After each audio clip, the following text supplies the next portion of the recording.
राजस्थान की तपती रेत, अरावली की ऊंची पहाड़ियां और एक ऐसा वीर जिसने पूरी मुगल सल्तनत को चुनौती दे दी। ये कहानी है मेवाड़ के शेर महाराणा प्रताप की। सन 1540 कुंभलगढ़ के किले में एक बालक ने जन्म लिया।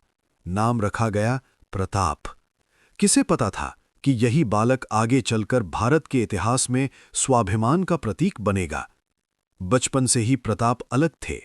घुड़सवारी, तलवारबाजी और युद्ध कला में उन्हें अद्भुत महारत हासिल थी। लेकिन उनसे भी ज्यादा मजबूत था उनका चरित्र, उनका स्वाभिमान, उनका राष्ट्र प्रेम। समय बीता। दिल्ली की गद्दी पर बैठा था अकबर, एक ऐसा बादशाह जिसने लगभग पूरे भारत को अपने अधीन कर लिया था। एक एक कर राजपूत राजा उसकी अधीनता स्वीकार कर रहे थे, लेकिन मेवाड़ झुका नहीं। अकबर ने कई बार संदेश भेजे, महाराणा प्रताप, हमारी अधीनता स्वीकार कर लो, तुम्हें राजपाट, वैभव और सम्मान मिलेगा। लेकिन प्रताप का उत्तर हर बार एक ही था, राजपूत का सिर कट सकता है, झुक नहीं सकता। अकबर क्रोधित हो उठा और फिर आया वो दिन, 18 जून 1576, हल्दी घाटी का मैदान। एक ओर थी मुगल सेना, हजारों सैनिक, तोपें, हाथी, घोड़े। दूसरी ओर थे महाराणा प्रताप, उनके 20,000 वीर राजपूत और उनका प्रिय घोड़ा चेतक।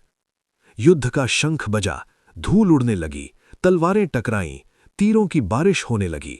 महाराणा प्रताप सीधे मुगल सेना के सेनापति मान सिंह की ओर बढ़े। चेतक बिजली की तरह दौड़ रहा था।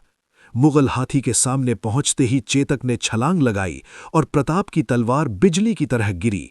लेकिन युद्ध आसान नहीं था। संख्या में कम होने के बावजूद राजपूतों ने अद्भुत साहस दिखाया। हर योद्धा मरते दम तक लड़ा। युद्ध के दौरान चेतक बुरी तरह घायल हो गया।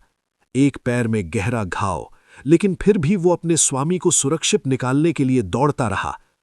पीछे से मुगल सैनिक पीछा कर रहे थे। आगे एक उभनती नदी। घायल चेतक ने आखिरी बार पूरी ताकत लगाई और नदी पार कर गया। महाराणा प्रताप बच गए, लेकिन चेतक, वो जमीन पर गिर पड़ा। अपने स्वामी की जान बचाकर चेतक ने अंतिम सांस ली। महाराणा प्रताप की आंखों में आंसू थे। उन्होंने अपने मित्र, अपने साथी को खो दिया था।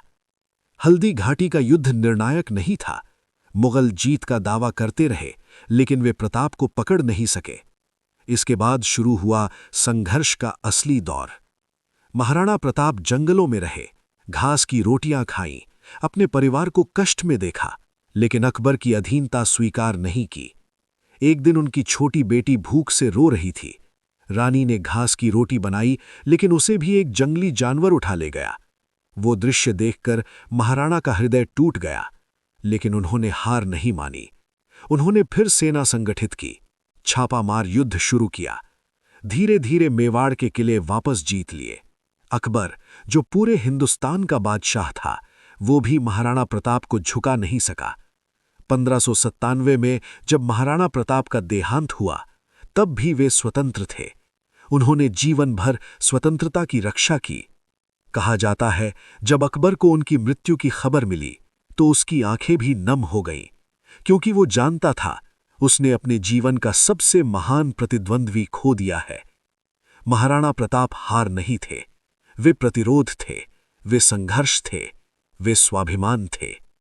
आज भी जब हल्दी घाटी की मिट्टी को हाथ में लिया जाता है तो उसमें वीरता की खुशबू आती है। ये कहानी हमें सिखाती है, परिस्थितियां कैसी भी हों, अगर इरादे मजबूत हों तो इंसान इतिहास बना सकता है। महाराणा प्रताप सिर्फ एक राजा नहीं थे, वो एक विचार थे, एक ज्वाला थे, जो आने वाली पीढ़ियों को प्रेरित करती रहेगी। जय मेवाड़, जय वीरता, जय भारत।